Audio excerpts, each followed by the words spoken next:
Of course, I end up going on hiatus for 4 to 5 years, only to come back and talk about Hell of a Boss. And I'm not even a fan! I tried to be, but the only two shows that have an emotional grip on my autistic ass are Ben 10 and My Little Pony, and very little else.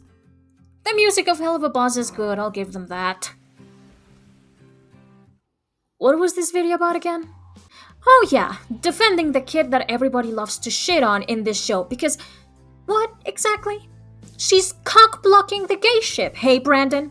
One thing I love about fandoms with main or secondary characters that are under the age of 18 is the absolutely idiotic tendency to flanderize their behaviors to absolute hell and pretend as if they're the most evil or unreasonable people in the universe of the show they're in.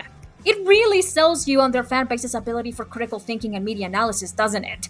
It gets even worse when the fanbase of the show they're in whoopifies one of the people that has done them wrong to an almost concerning degree. Is this me saying that Stolas is a bad person? Not precisely. And he's not a good person either. They are in hell. While they have the capacity to do good, the actions of the characters put them as being extremely morally gray. But even with the moral grayness of them as a whole, that doesn't mean that their bad actions haven't had a negative impact on the characters around them, or that the impact should be ignored because of their own trauma. Let's summarize what precisely Stolas did to warrant Octavia cutting him off. Stolas was engaged to Stella extremely young, all to produce a precautionary addition to the ranks of the Ars Goetia. Stella, who was extremely violent ever since she was a child, abused Stolas terribly. He was stuck in a loveless, abusive marriage. Honestly, perhaps not the only marriage like that within the nobility of hell, but did the incredibly selfless act of concealing it from his daughter to keep her safe from having to witness such violence. That is incredibly noble.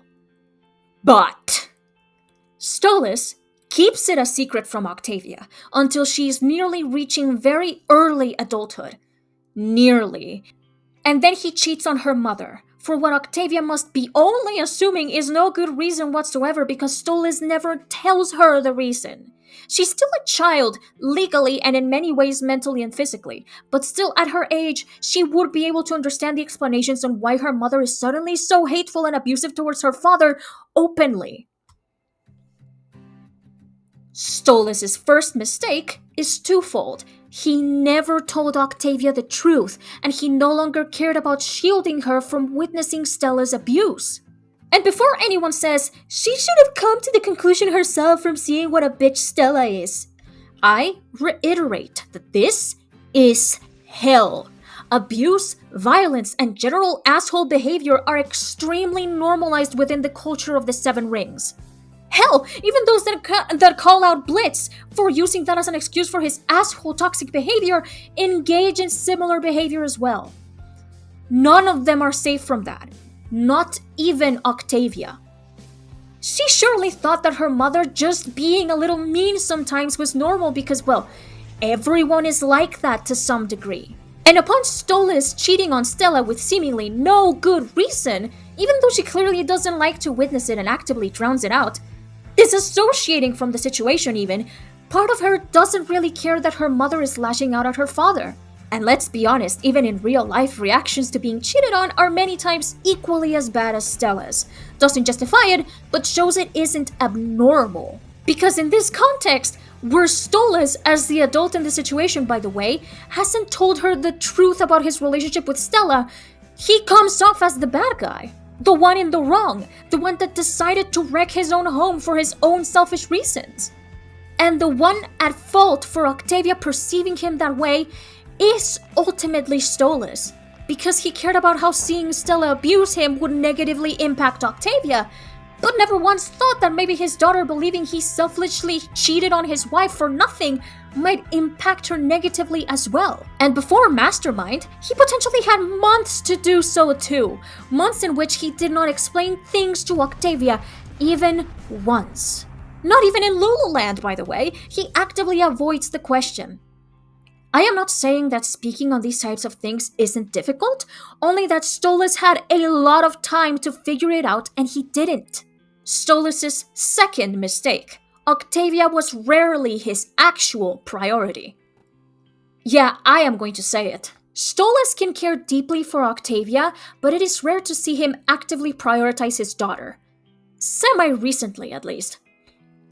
It is actually really understandable for him to not be able to fully give her his attention considering all of the shit that he has going on, but that still doesn't justify that he spent hours basically screaming at Stella, all through which Octavia had enough time to leave the palace, wander the streets, get to the IMP offices, steal her father's grimoire, go to Earth, enough time for Blitzo to have a mental breakdown, and then call him, and only then did Stolas realize she was gone and come to the IMP offices in a panic. And even worse, in the end, Luna is the one that finds Octavia because Stolas is too busy just thirsting over Blitzo wearing a wig while he has another mental break. His apology to her by the end of the episode is more than well deserved, but where is the energy Stolas had by Since when he was willing to even risk his life for the sake of even seeing his daughter? For being so scared that Octavia was gone, he surely was incredibly lax about trying to find her in a parallel world she barely knew about. And Stolas' lack of prioritizing Octavia also ended up showing itself in Mastermind. Here's the reality of that situation. Stolas went in expecting to die. Given that Blitzo's life was also almost forfeit, that expectation was also held by the viewers and was very understandable. And Octavia also expected that too. Hell, she nearly witnessed it happen, which is most definitely extremely damaging to a child. For all of the people basically nagging that Octavia left her father just to hang out with abusive people, would you deny that Stolas' actions in Mastermind weren't going to lead to the same? Say that Stolas was executed.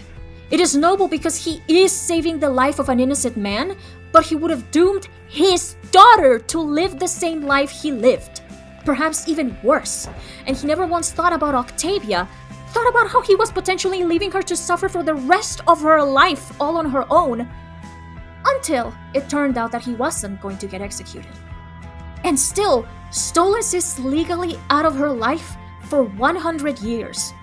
Unless they figure out a way to give Stolas and Blitz custody over Octavia, she will become an adult and will be manipulated and groomed into what the Ars Goetia needs her to be as a princess, with no one to protect her. Stolas potentially doomed Octavia to the same life he lived, but of course, that life is unfortunately far more reliable than a life with Stolas. At least right now. Of course she would decide to remain with Stella and Andreolphus, to stay a member of the Ars Goetia, because it is something she can trust. Stolas, meanwhile, she can't trust anymore, and that is 100% Stolas' fault. No parent is perfect, but Stolas failed Octavia severely, and put her in the middle of situations that she has no reason to be involved in. That is not protecting your child. And regardless of what justification you want to give, that Stolas is sheltered, that he is experiencing freedom for the first time, when you are a parent, protecting your child and seeing to their best interests comes first always. He made a bunch of promises and stuck to none of them.